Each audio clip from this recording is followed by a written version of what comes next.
Une mousse au citron et mascarpone, un dessert rapide et facile. Bonjour à tous et bienvenue sur Petit Plat. Le choix du citron est crucial pour une meilleure mousse. Ceci dit, je optais pour les citrons bio. Je vais récupérer les zestes. Et une fois que je termine, je récupère également du jus. Ces citrons sont assez juteux. Je commence d'abord par presser un citron. Si j'obtiens la quantité espérée, je m'arrête à un citron. Sinon, je vais ajouter le deuxième. Comme vous pouvez voir, un seul citron n'a pas suffi. Je suis donc obligée de presser le second citron. Et avec ces deuxièmes, j'obtiens la quantité des 60 ml de jus que je réserve. Je passe au deuxième ingrédient de cette recette, le mascarpone.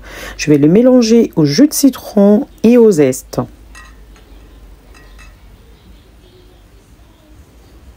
J'ajoute ensuite du sucre vanillé. Mélangez d'abord avec une spatule avant d'utiliser les batteurs, car si vous utilisez très tôt les batteurs, tous les jus vont éclabousser. Utilisez ensuite le batteur jusqu'à obtenir une solution homogène. Une fois terminé, vous réservez au frigo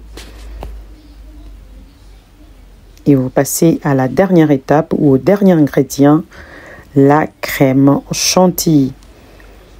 Donc prenez une crème fleurette entière, 31% matière grasse, que vous allez placer dans un saladier avec du sucre glace. Vous montez tout doucement. Au début, j'ai commencé par la vitesse 1 et progressivement, vous montez en vitesse jusqu'à obtenir une crème bien ferme. Lorsque vous avez fini, vous incorporez le mélange précédent.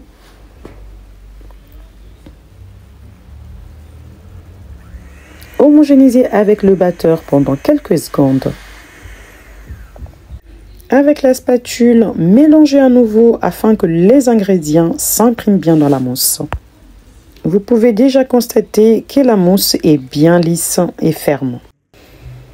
Je vais ensuite placer dans une poche à douille. Vous pouvez ne pas mettre la douille, ce n'est pas du tout indispensable. Je réserve la mousse au frigo pendant 2 heures afin d'obtenir une mousse parfaitement ferme et délicatement parfumée.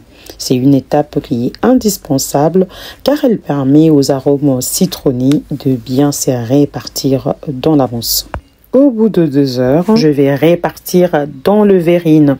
Alors, pourquoi je fais ça? C'est parce que à un moment donné, pendant le repos, la mousse se dissocie du jus de citron. Donc, vous inquiétez pas, vous n'aurez qu'à mélanger et servir dans le verrine. Voilà, c'est aussi simple que ça. Décorer avec du zeste de citron et une feuille de menthe. Et voilà, je réalisais environ 6 à 7 verrines. On passe à présent à la dégustation. La mousse est juste légère et savoureuse. J'espère que la recette vous a plu et moi je vous dis à bientôt.